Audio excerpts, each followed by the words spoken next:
हमारा टॉपिक है empirical and molecular फॉर्मूले।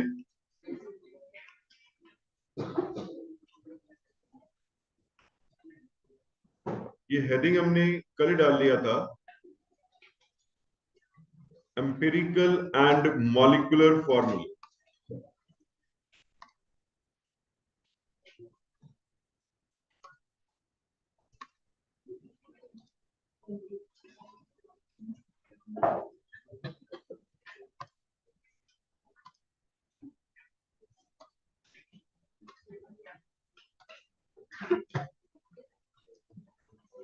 एम्पिरिकल एंड मॉलिक्यूलर फॉर्मूले। इससे पहले कि हम यहां पे आए एम्पिरिकल एंड मॉलिक्यूलर फॉर्मूले पे, पहले बहुत ही simple definition, right down formula.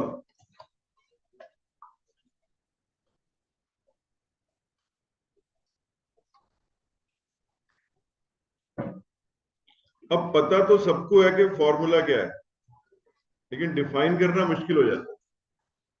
जैसे formula of water is H2O, sulphuric acid is H2SO4, ये सबको आता है। और अगर बोले कि डिफाइन करो तो कईयों को मुश्किल हो जानी है, तो लिख लो, it is symbolic representation, it is symbolic representation of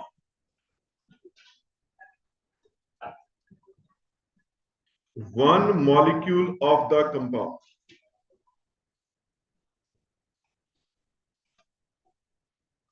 compound का एक मॉलिक्यूल, उसको सिंबल्स में लिख ले, that is called as formula.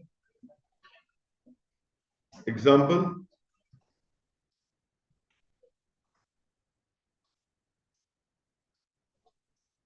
Formula of water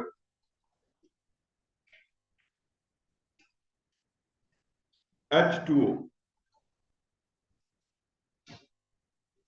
formula of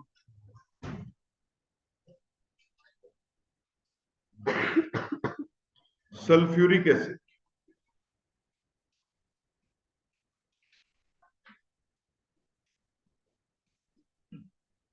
H2SO4। ठीक है, वाटर का फॉर्मूला आ गया, सल्फ्यूरिक एसिड का फॉर्मूला आ गया H2SO4। अब आया empirical formula.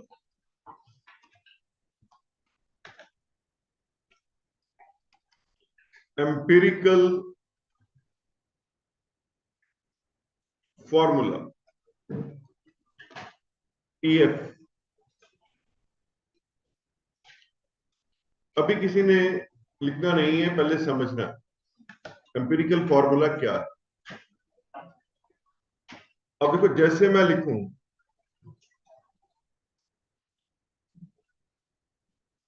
Molecular formula, MF means molecular formula of hydrogen peroxide, क्या होता है? H2O2, सबको आता है। अभी आपने कुछ नहीं लिखना, जब मैं बोलूंगा तब लिखना। मॉलिक्यूलर फॉर्मूला ऑफ बेंजीन, मैंने जानबूझ के 20 स्मॉल लिखी है, क्लियर करता चलो। ऑर्गेनिक नेम सारे स्मॉल लेटर से लिखते हैं, चाहे कॉमन नेम है चाहे IUPAC नेम। डे 1 से यही आदत डाल लेंगे तो कंफर्टेबल रहेंगे।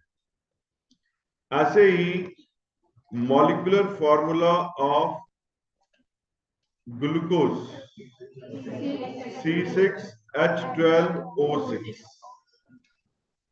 ये सबको आता है।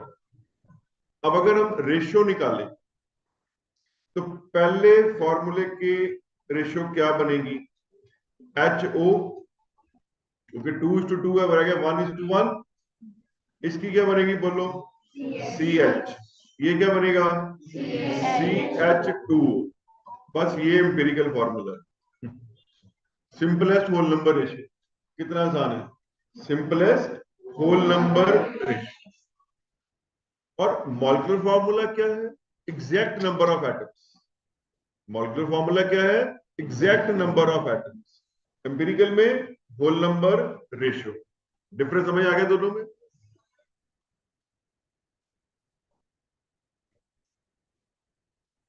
अब डेफिनेशन लिखेंगे पहले एम्पिरिकल फॉर्मूला की।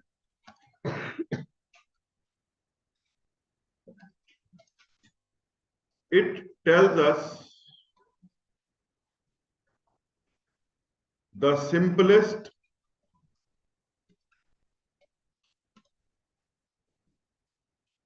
whole number ratio. The simplest whole number ratio. Highlight these words. यही मेन पॉइंट है, सिंपलेस्ट होल नंबर रेशियो। अब ये रेशियो है किसकी? Simplest whole number ratio of various atoms, जितने भी atom present in one molecule of the compound, present in one molecule of the compound। एक molecule के अंदर जितने एटम्स हैं उनकी होल नंबर रेशियो निकाल लो, जो वो आ गई, that is called as empirical formula. Example, empirical formula of hydrogen peroxide. अब आपको समझ आ जाएगा, HO। Empirical formula of benzene, CH। Empirical formula of glucose, CH2O। एकदम मन में क्वेश्चन आता है, सर क्यों निकाल रहे? वैसे तो पता लग रहा था C6H12O6। क्या टाइम पास कर रहे हैं? ऐसे तो आ सकता है मन में। अब इसके लिए थोड़ा लैब का नॉलेज चाहिए। अब आपके हाथ में एक अननोन कंपाउंड पकड़ा है, तो अभी तक कोई ऐसी टेक्नोलॉजी नहीं है कि वो अपने आप बोले मेरे में कार्बन 6 है, हाइड्रोजन 12 है। हमें टेस्ट करना पड़ेगा। पहला टेस्ट करना पड़ेगा उसमें एलिमेंट हैं कौन कौन से। लैब में टेस्ट करना पड़ता है कि इसमें कार्बन है, इसमें हाइड्रोजन है, इसमें ऑक्सीजन है, इसमें नाइट्रोजन है, टेस्ट करना पड़ता है, फिर आइडेंटिफाई होता है। जैसे आपके ब्लड ग्रुप की रिपोर्ट आती है, ब्लड टेस्ट करते हैं, ब्लड टेस्ट किया तो रिपोर्ट आई, ब्लड ग्रुप किया तो किसी का A पॉजिटिव आ गया, किसी का B पॉजिटिव आ गया, टेस्ट करके चलते हैं ना पता। तो पहले टेस्ट से तो एलिमेंट चलते हैं पता, दूसरे टेस्ट से पता चलता है कि उन एलिमेंट्स का अमाउंट कितना कितना है। तो पहले आती पर ये होल नंबर रेशियो। जब लैब में करते हैं तो पहले यही बनता है एम्पिरिकल फॉर्म। जब हम पढ़ रहे हैं लगता है उल्टा जा रहे हैं, तो हम उल्टा क्यों गए? क्योंकि आपको मॉलिक्यूलर फॉर्मूला समझना इजी है, इसलिए उल्टा गए। जहां से आप समझ सकते हो मैं वहां से शुरू करता हूं कि आपको इजी लगे। अदरवाइज लैब वर्क में उल्टा चलता, पहले एलिमेंट ढूंढेंगे, फिर उनका अमाउंट ढूंढेंगे, फिर वहां से एम्पिरिकल फॉर्मूला आएगा, फिर वहां से निकालेंगे मॉलिक्यूलर मास, फिर जाके मॉलिक्यूलर फॉर्मूला आएगा। तो लैब में मॉलिक्यूलर फॉर्मूला तक पहुंचने में टेक्स लॉट ऑफ एफर्ट। आज तो चलो टेक्नोलॉजी बड़ी एडवांस हो गई है, स्पेक्ट्रोस्कोप्स आ गए हैं, जैसे स्कैनिंग रिपोर्ट होती है, फटाफट हमें रिजल्ट काफी जल्दी मिल जाता है। पुराने जमाने में तो it takes 1 to 2 months to know कि इसमें है क्या क्या और इसका फॉर्मूला क्या है। ठीक है,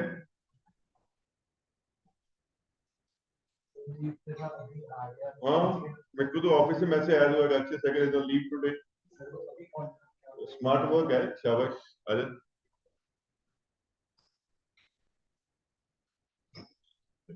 ये समझ लग गया।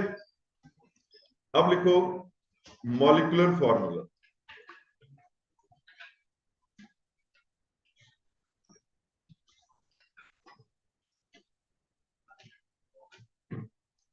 molecular formula, it tells us exact number of atoms,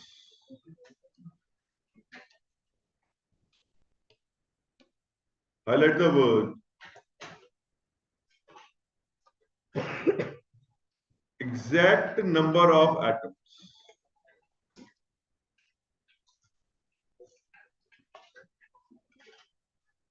of various elements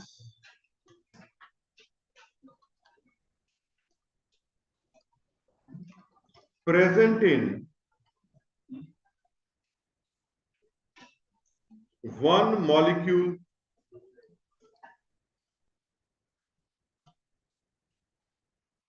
of the compound.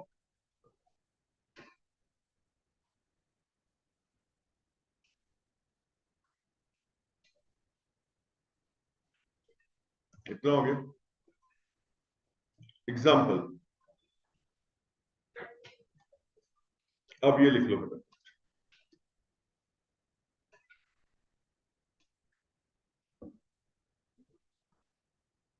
Molecular formula of hydrogen peroxide H2O2, benzene C6H6, glucose C6H12O6.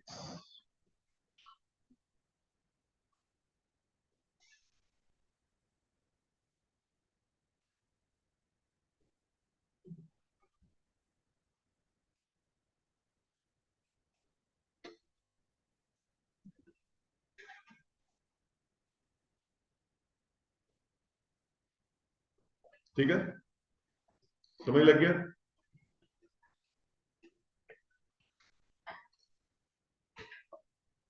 Relation between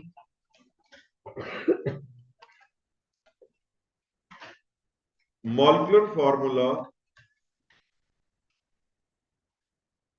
and empirical formula. Relation between molecular formula and empirical formula. Molecular formula is n times empirical formula.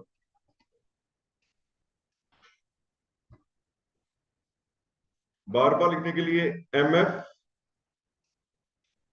equals to n into ef.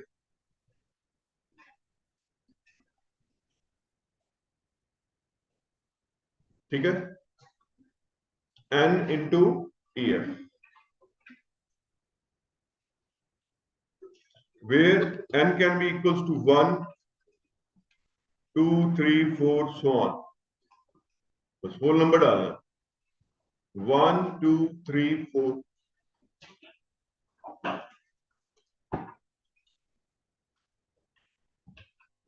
The value of n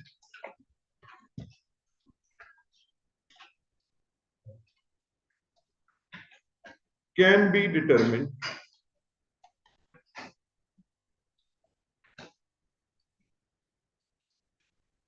by the formula. अब यहां पे maths आ गया। देखो क्या किया, इसको उठा के नीचे लेके, तो n is equal to molecular formula mass over empirical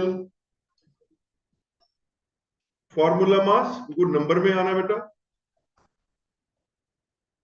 या सिंपली कह लो molecular mass over empirical formula mass. बार बार लिखने के लिए ऐसे लिख लें, मॉलिक्यूलर मास बॉक्स में डाल दो, molecular mass over empirical formula मास। ठीक है, एक एग्जांपल लेके सॉल्व कर।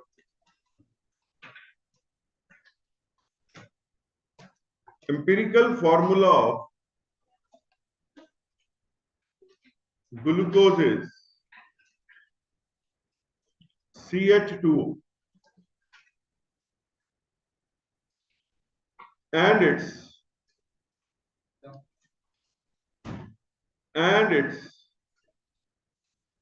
molecular mass is 180 and its molecular mass is 180. Its molecular formula can be determined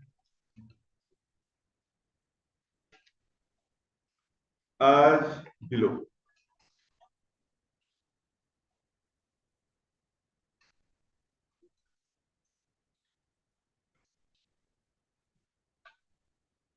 अब देखिए, अभी क्या पढ़ के आए हैं? Molecular formula is n times empirical formula. ठीक है गुरुमन, हरवी हो गया सारा पूरा। पहला स्टेप करो, एम्पिरिकल फॉर्मूला मास निकाल दो।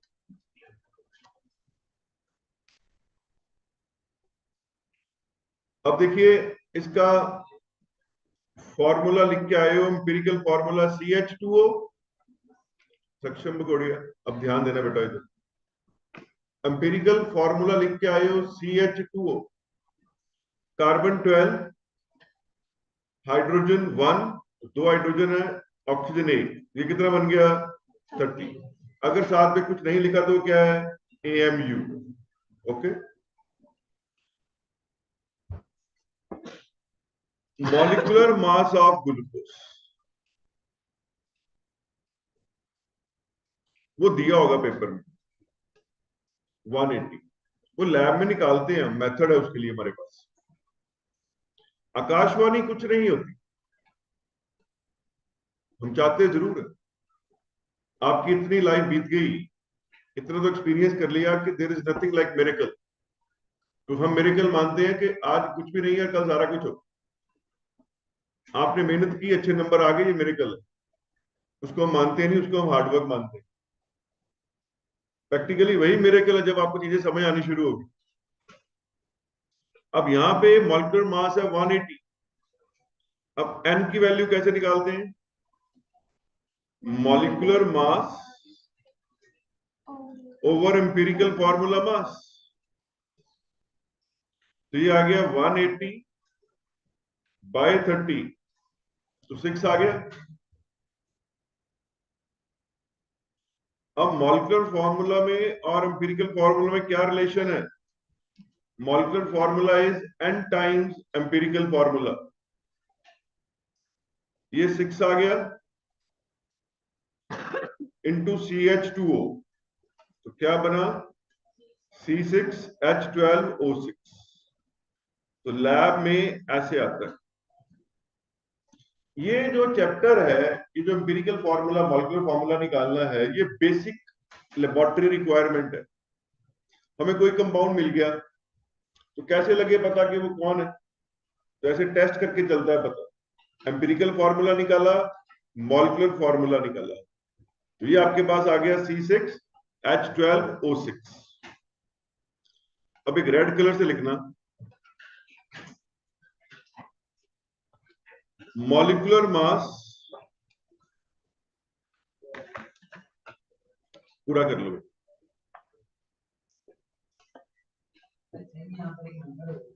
N is number, yes.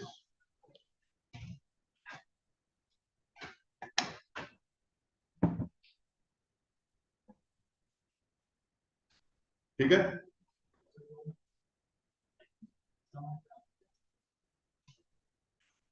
आ गया समझ?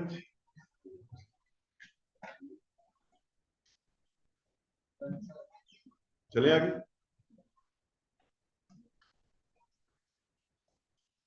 molecular mass is twice of vapor density. ये पढ़ा होगा आपने छोटी क्लास में भी पढ़ा है?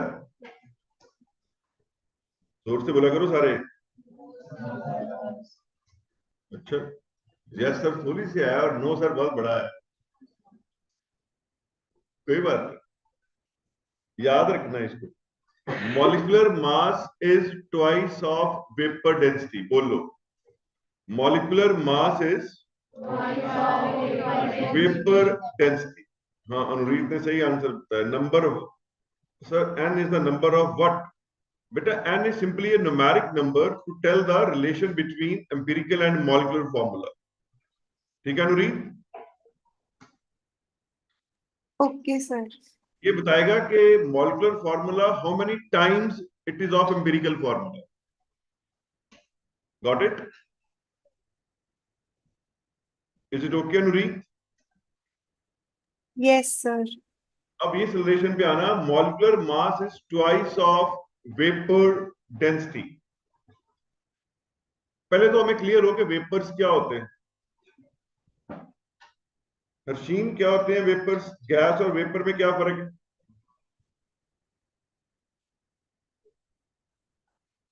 Vapors do not exist in capsules found at the normal temperature. शाबाश, आप ऐसे लिख सकते हो। अमृता ने बिल्कुल सही बताया, वेपर इज द गैस, होती तो वो गैस ही है, अबव रूम टेम्परेचर,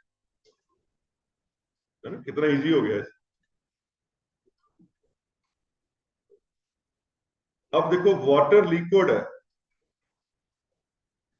उसे हीट किया तो क्या बने? वेपर्स बने। उसको गैस नहीं बोलते, उसको वाटर गैस नहीं बोलते, वाटर वेपर्स बोलते।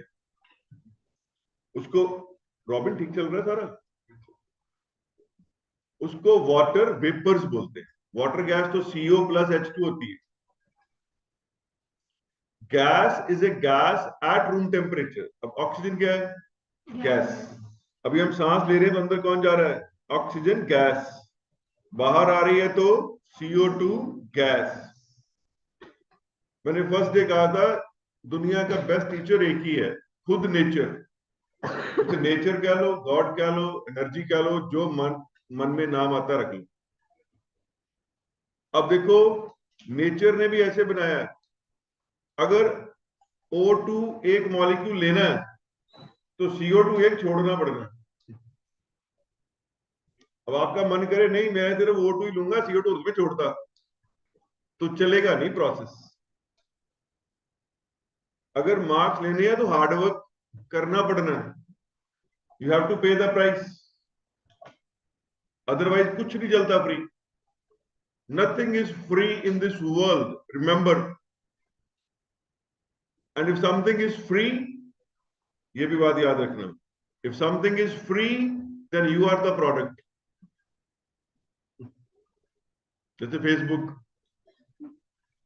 फ्री है, you are the product. Platform उनका, चला हम लोग रहे, और वो एड से पैसे कमा रहे हैं।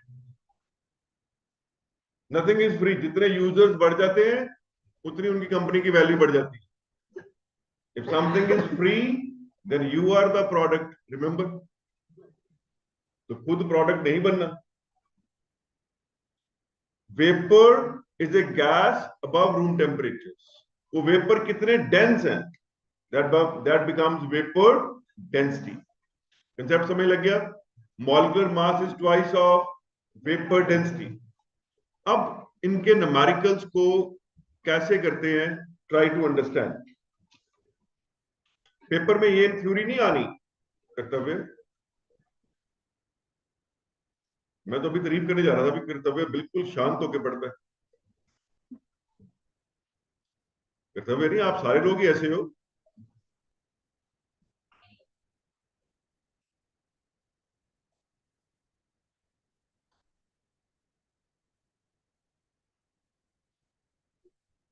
जितने भी लोग पढ़ रहे हो आराम से पढ़ रहे हो क्लास में, और मेरी क्लास तो ऐसी होती है।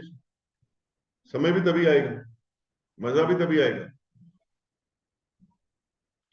अब एक मैं क्वेश्चन ले रहा हूं सॉल्व करके, एम्पिरिकल फॉर्मूला कैसे निकालते हैं, मॉलिक्यूलर फॉर्मूला कैसे निकालते हैं। तो मैंने क्या सिखाया, पहला स्टेप क्या होता है, एम्पिरिकल फॉर्मूला डिटरमिन करना। एक बार वो आ गया तो वहां से आएगा मॉलिक्यूलर फॉर्मूला। अब जरा ध्यान देना, क्वेश्चन नंबर लिख लो 41। क्वेश्चन नंबर लिखो 41।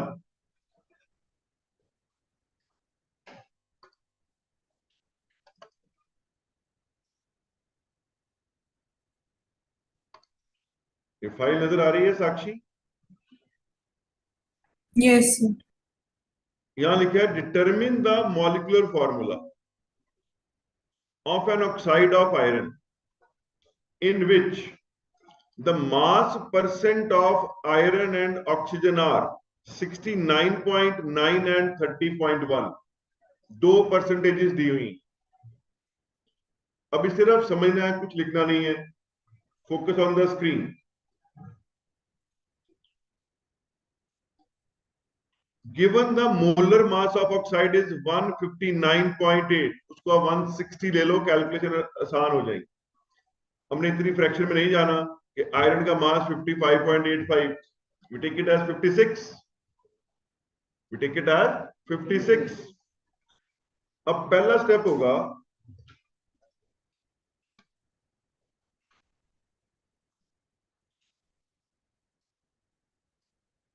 टू डिटरमिन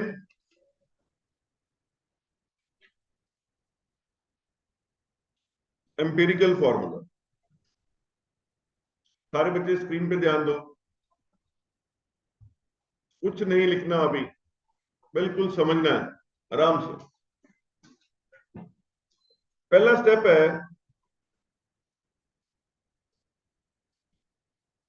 हम लिखेंगे एलिमेंट।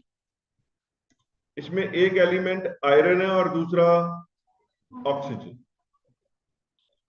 फिर लिखेंगे उनकी परसेंटेजेस। ये है 69.9 और ये है 30.1, मिलके 100 हो गया। ये पहला स्टेप आ गया। इसके बाद निकालेंगे रिलेटिव नंबर ऑफ एटम्स। इसको रिलेटिव नंबर ऑफ मोल्स भी लिख सकते हैं, कोई फर्क नहीं पड़ता, क्योंकि नंबर वाइज वही रहने। अब ये कैसे सॉल्व करेंगे, it is percentage divide by atomic mass. Akshay Sehgal screen पे देख,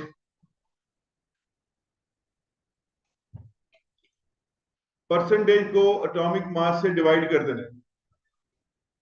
अब देखिए इसमें एटॉमिक मास का भी एक कॉलम बना लेते हैं।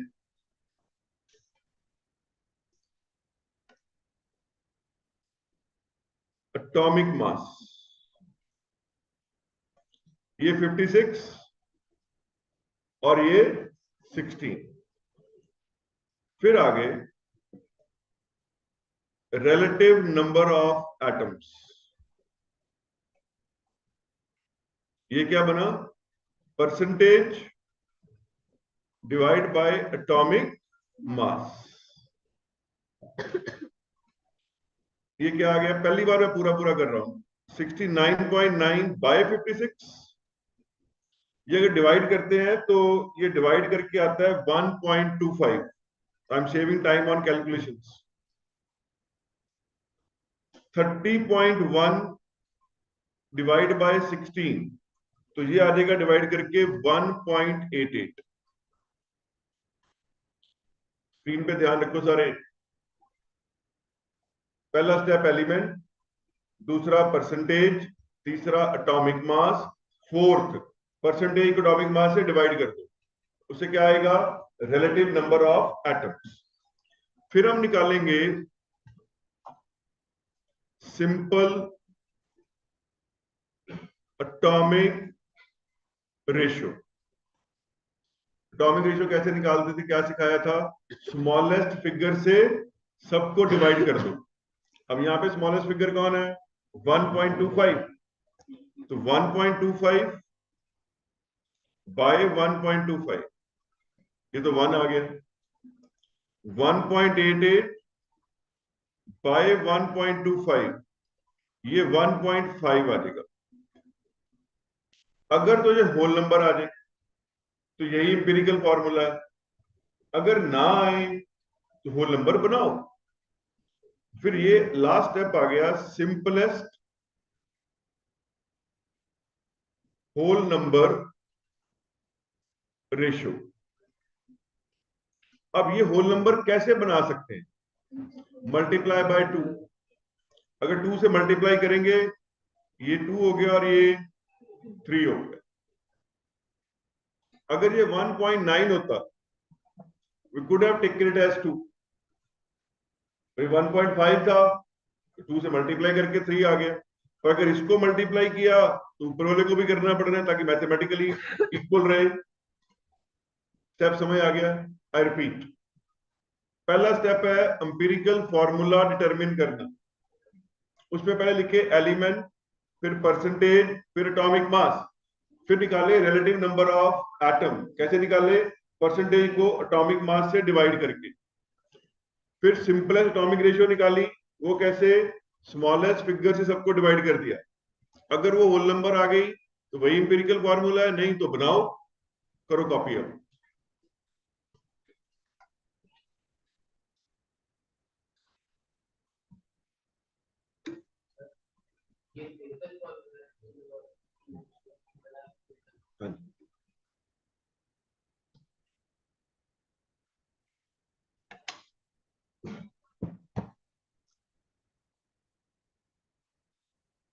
मैं नीचे लिख भी देता हूं प्रणव। तो empirical formula is Fe2O3।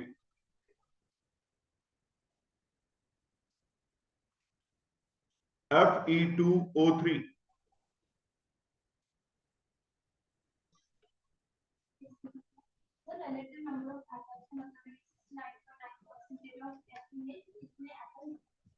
मतलब 100 की स्केल पे उस कंपाउंड में रिलेटिवली कितने कितने एटम परसेंटेज वाइज। अगर टोटल 100 है, आयरन उसमें 70 है, तो वो कितना हो गया? 1.25।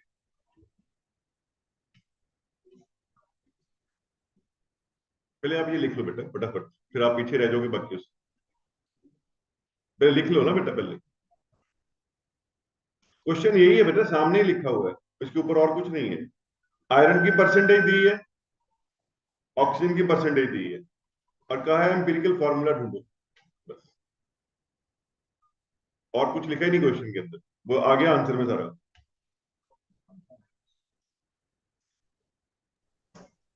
सर Fe का एटॉमिक मास कितना दे रखा है? आप 56 ही लिखो बेटा। Okay sir. वहां पे लिखा हुआ है 55.85। आपने फ्रैक्शन में नहीं जाना इतनी।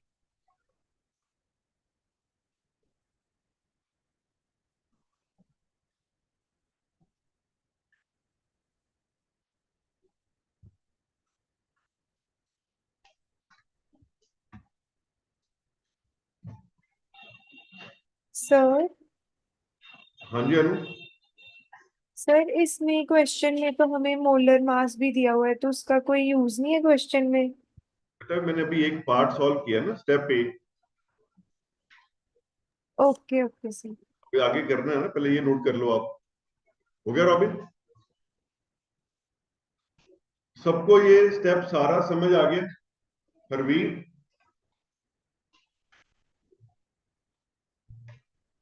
सुकरशीन,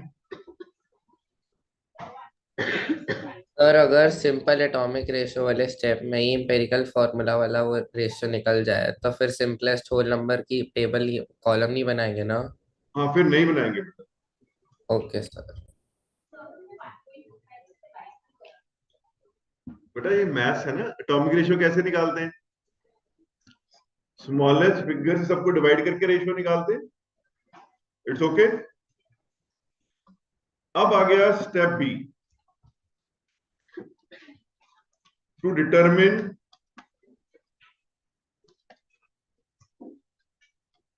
मॉलिक्यूलर फॉर्मूला। पहला स्टेप निकालो इसमें, एम्पिरिकल फॉर्मूला मास। ऐसे लिख देता हूं और क्लियर रहेगा आपको। Empirical formula mass of Fe2O3, 2 iron है तो 2 इंटू 56, 3 ऑक्सीजन है तो 3 इंटू 16, तो ये बन गया 160, ये बन गया 160, 160। अब देखो इसका मोलर मास भी गिवन है 159.8, तो टेक इट एज 160।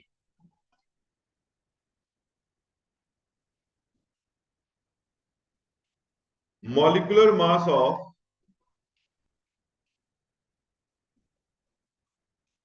Fe2O3, तो ये आपके पास आ गया 160, ये गिवन है। अब n की वैल्यू कैसे निकालते हैं? Molecular mass over empirical formula मास। अब ये भी 160 और ये भी 160, n की वैल्यू कितनी आ गई? 1 आ गई। ठीक है रुद्र, n की वैल्यू 1 आ गई। अब रिलेशन क्या है? Molecular formula is n times empirical formula, तो ये आ गया 1 इंटू Fe2O3। पेपर में लिखना है अगर 1 भी है तब पूरे मार्क्स मिलने। काव्या समझ आ गया? This is Fe2O3।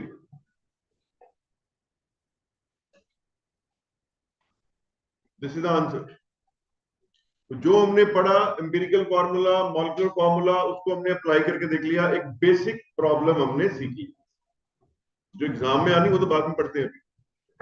ये सबको समझ लग गया? इसके बाद मैं क्लास में क्वेश्चन ले रहा हूं।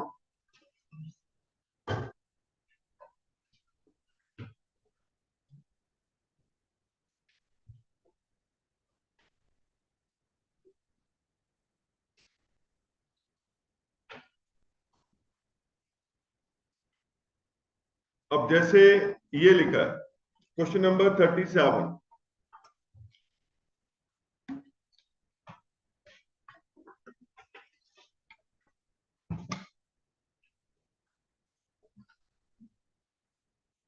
मैं अभी बता दूं, ट्यूसडे को आपका पहला टेस्ट होगा। Topic laws of chemical combination, empirical and molecular formula. समझ लग गया? And test will be of 40 minutes maximum, class भी चलेगी साथ साथ। ये सबके लिए सब्जेक्टिव टेस्ट, कोई मिस ना करे इसको। वेल इन टाइम इन्फॉर्म कर दिया। अभी आज थर्सडे है, तो ट्यूसडे को आपका टेस्ट है पहला, empirical, this laws of chemical combination, empirical and molecular formula. The percentage composition of, हाँ जी बेटा, कितने मार्क्स का है? कितने मार्क्स का? 20 मार्क्स का बेटा। Okay sir. The percentage composition of ferrous ammonium sulphate is, ये फेरस का ही परसेंटेज है, ये अमोनियम की है, ये सल्फेट की है, ये वाटर की है। सिर्फ क्या पूछा अब? Empirical formula. अब पहला स्टेप इसमें क्या है? एलिमेंट लिखने। ये मैंने जानबूझ के लिया क्योंकि इसमें आयंस है। पहले फेरस है, सक्षम, ठीक है।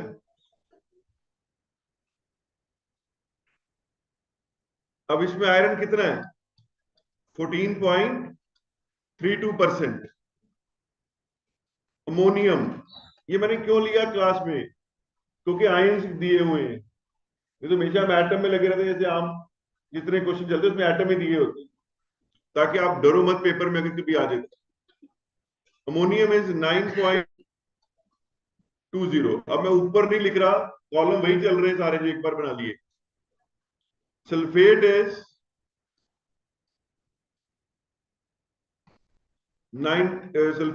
49 and water is 25.57।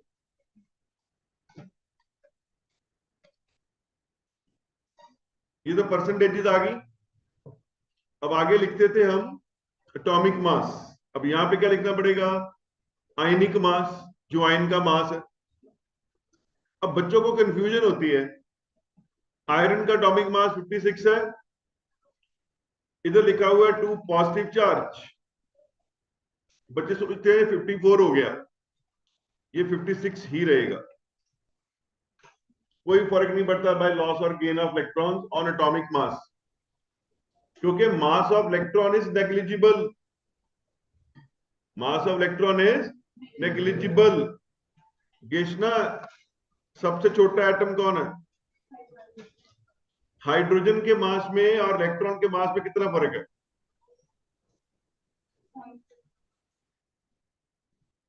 आप एक डेफिनेशन याद करते थे, मास of electron is 1/1837 times the mass of hydrogen atom.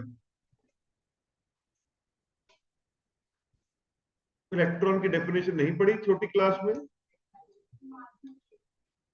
ये तो उसमें आता था। कल भी आप मेरे को ले गए थे अपनी 9th में। जब मैंने पूछा तो फिर चला पता। ये आप लिखते थे, ये पढ़ा होगा साक्षी, आपने पढ़ा है ना? नहीं सर। हाँ, नहीं पढ़ा? इधर से भी आंसर नो आया। मास of electron is 1/1837 times the mass of hydrogen atom. Hydrogen से 1837 गुना टाइम्स हल्का है, तो नेग्लिजिबल ही हुआ ना फिर। 1837 टाइम्स। अब एंड में याद क्या रखो, जब एटॉमिक स्ट्रक्चर आएगा मैं तब फिर डिटेल में करा दूंगा, है ना? नहीं तो आज फिर उधर निकल जाएंगे, कल भी बहुत टाइम लग गया था। पर ये बेस एक बार तो ढंग से बनना ही चाहिए ना, ये ना अगले साल जाके भी हम यही कहें। आई डोंट वांट कि जो स्टूडेंट मेरे से बढ़ के जाए फिर वो कहें ये पता नहीं था। सब कुछ पता होना चाहिए हमें।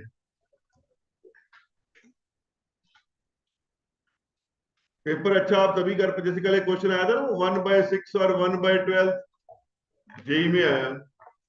अब जिसको कंसेप्ट क्लियर नहीं है वो तो गलत ही करेगा, क्योंकि हमने तो रट्टा मारा हुआ relative mass of an atom के। रियल मीनिंग समझने हैं, रियल एक्यूरेट केमिस्ट्री सीखनी है। अब अमोनियम का कितना आ गया? नाइट्रोजन 14, हाइड्रोजन 1, 4 हाइड्रोजन कितना हो गया ये? 18, सल्फर 32, ऑक्सीजन 16, ये बन जाएगा 96, और वाटर 18। तो पहले एलिमेंट लिख लिया, यहां पे आयन लिख लिए। हाँ कर्तव्य, कोई डाउट?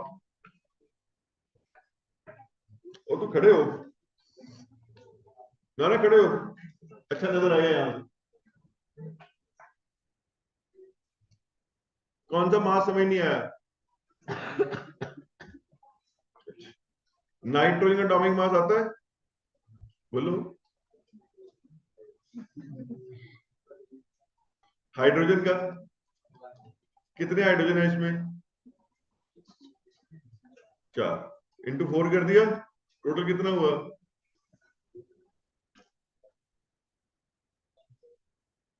बेटा इनको ऐड कर कितना है? हाँ तो और मैंने क्या करना है इसको?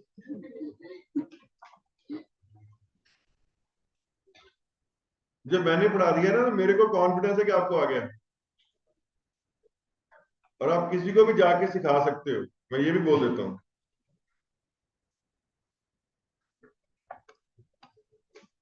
इसलिए कहा था खड़ा हो, है ना? अभी देखना मैजिक, देखना सब समझ आएगा। बस मेरे साथ ये कंपटीशन मत करना, मेरे को समझा के बताएंगे फिर मानूंगा, आपका वहम निकाल देंगे अच्छा टीचर हो। मेरे को फेल मत करना, मैंने अब फेल होना आपने पेपर में। आप भी जोर लगाओ, मैं भी जोर लगाऊं, मतलब सुनने की कोशिश तो करो ना। अगर कोई बच्चा ऐसे बैठ जाए बिल्कुल कान बंद करके, मैं तो सुनता ही नहीं, फिर आप समझाओ, फिर मैंने क्या करना है। ये क्लियर हो गया? पहला स्टेप आयंस लिख लिए या एलिमेंट लिख लिए, फिर परसेंटेज, फिर एटॉमिक मास, यहाँ पे आयनिक मास आ गया। अगला स्टेप क्या है? रिलेटिव नंबर ऑफ, यहाँ पे आयंस आ जाएंगे, कैसे निकालते हैं? परसेंटेज को एटॉमिक मास से या आयनिक मास से डिवाइड करना। तो ये क्या आ गया? 14.32 बाय 56। तो ये रिलेटिव नंबर ऐसे निकालते हैं कि उनका जो एटॉमिक मास है उसके कंपैरिजन में परसेंटेज के मुताबिक कितने एटम बनते हैं उनके। ये आ गया 9.20 बाय 18। इनको ऐसे लिखते हैं, जरा नोट्स अच्छे लगेंगे। 14.32 by 56, 18 by 9.20, 49 by 96। Anybody having calculator? 20, Excuse me, sir. 18 Sir, करते हैं। एक मिनट बेटा, ये आ गया 9.20 बाय 18। हाँ जी बेटा, सर शायद वाटर की परसेंटेज 27.57 नहीं है। 25.57 ही है। नहीं, एक बार क्वेश्चन दिखाना।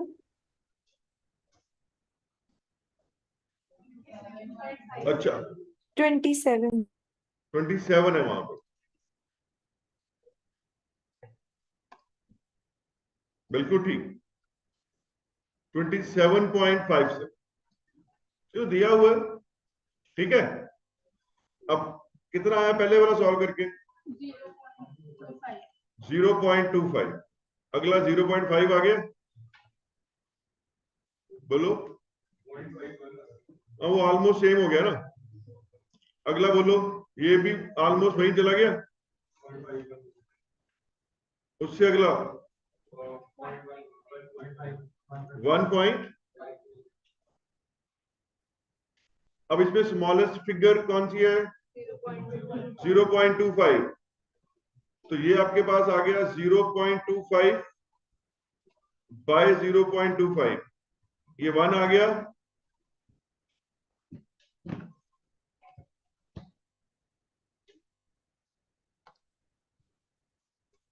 जी- 0.51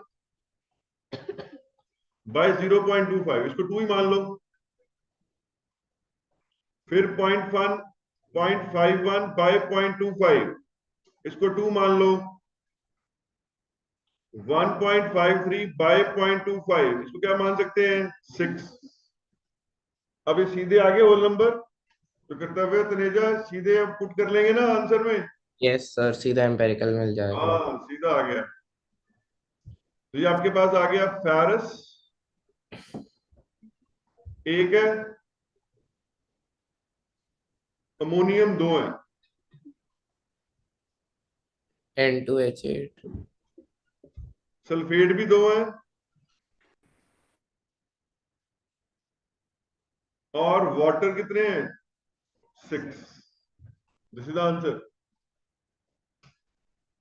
ये प्रैक्टिकली होता है ऐसे, आप चाहे ऐसे ना लिख के आओ पेपर में, नोबडी डिमांड्स, मैं समझा रहा हूं। फेरस सल्फेट,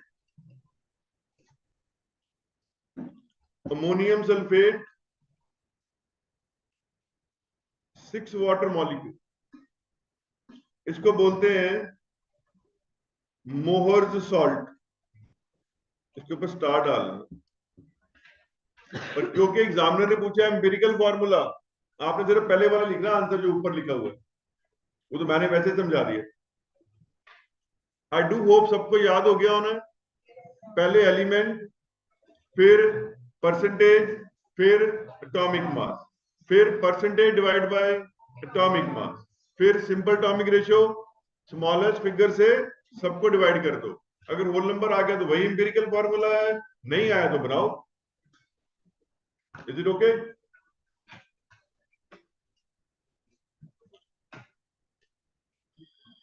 एंड में एक क्वेश्चन करते होते रोज,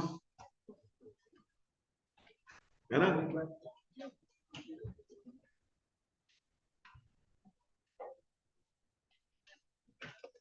एक क्वेश्चन करते हैं जो इंटेलिजेंट भी होता है, पहले बेस बनता है तभी वो कर पाते हैं।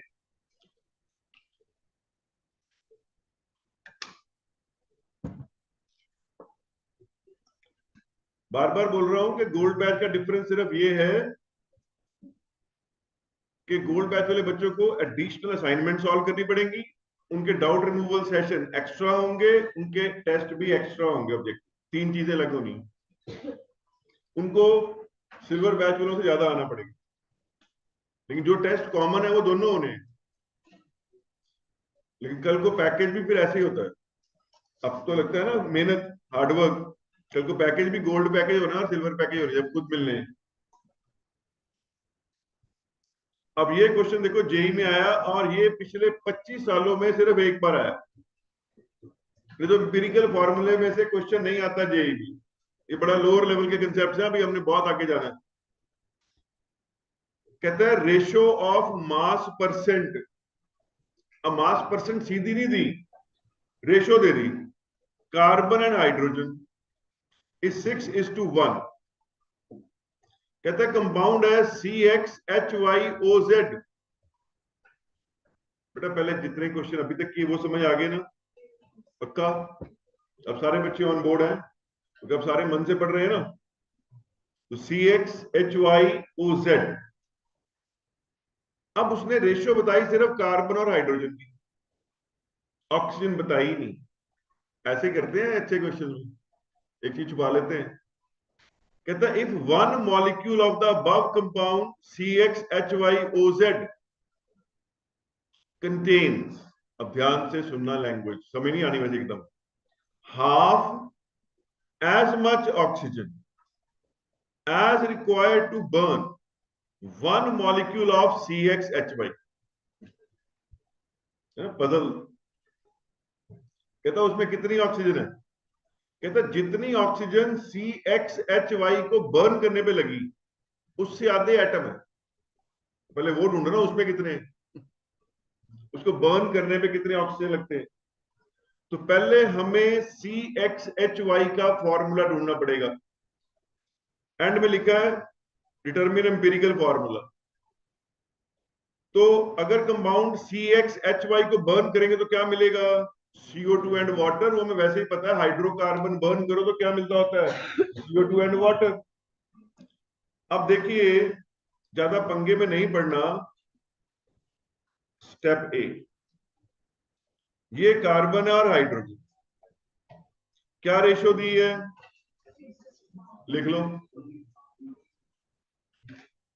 ये दिया ही हुआ है ना, 6:1। कोई दिमाग पे बोझ नहीं है। हमने सारा सिंपल सिंपल सॉल्व करना है, इंटेलिजेंस इसी में ही है। क्वेश्चन टफ हो लेकिन सॉल्व सिंपल वे में करें। C6H1 atomic mass of carbon, ये तो बोलो। हाइड्रोजन क्लियर है? और अगर अगला step relative number of atoms, क्या करेंगे? 6/12 सीधा लिख दूं 0.5। अब स्पीड बन गई ना, अब लिख सकते हो सीधा। फिर तभी लग गया पता। 6/12 यहां पे क्या आ गया? 1। सुगरशीन अगला स्टेप,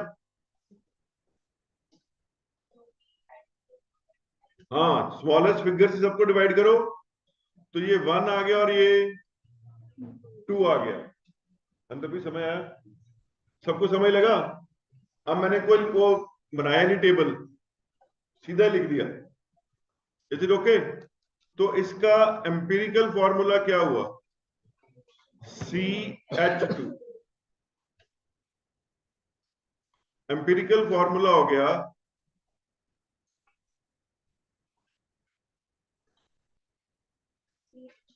तो CXHY लग गया पता कौन है? That is CH2। अब इसको बर्न करो, लेकिन इसका एक ही मॉलिक्यूल बर्न करना है बस। वहां लिखा है ना, as required to burn 1 molecule of CXHY। इसको चेंज मत कर लेना। अब बर्न करेंगे विद O2 तो क्या बनेगा बोलो? CO2 and water. आओ बैलेंस करें। 1 कार्बन 1 कार्बन, 2 हाइड्रोजन 2 हाइड्रोजन। कितने ऑक्सीजन है? 3। तो यहां पे कर दिया 3/2। हो गए बैलेंस, इधर भी 3 हो गए। समय लग गया बेटा स्टेप। सारे बच्चे यहां तक ऑन बोर्ड है ना? मेरे साथ साथ चल रहे हैं? ये सॉल्व हो गया। अब एग्जामिनर क्या कहता है कि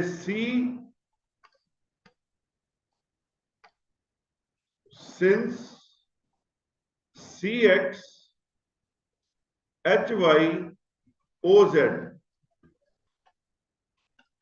contains half the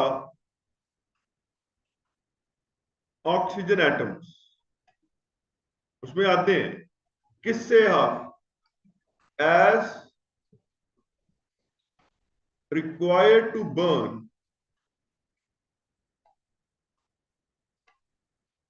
1 molecule of CH2। ठीक है। अभी ये मॉलिक्यूल तो 3/2 आए, तो एटम कितने हुए? 3 एटम हुए। तो इसका मतलब इसमें कितने एटम हो गए? 1 ऐसे लिखते हैं। फिर एक लाइन और लिख देता हूं, कईयों को प्रॉब्लम हो जानी है। Therefore number of oxygen atoms in CXHYOZ is equal to 1.5। जिनको ये समझ आ गया स्टेप रेज हैंड? सबको आ गया ना ये वाला स्टेप समझ? जितने एटम उसको लगे बर्न करने पे, गिवन कंपाउंड में उससे आधे एटम है। Therefore empirical formula is equal to CH2O 1.5। अब राबिया क्या करना होगा? होल नंबर बनाना होगा, क्योंकि एम्पिरिकल फॉर्मूला है होल नंबर रेशियो। 2 से मल्टीप्लाई किया तो C2H4O3। कितना अच्छा क्वेश्चन है। कल को पैकेज लेने 1 CR के तो ऐसे मिलने। क्या आंसर आया? B option, C2H4O3। सबको समझ आ गया?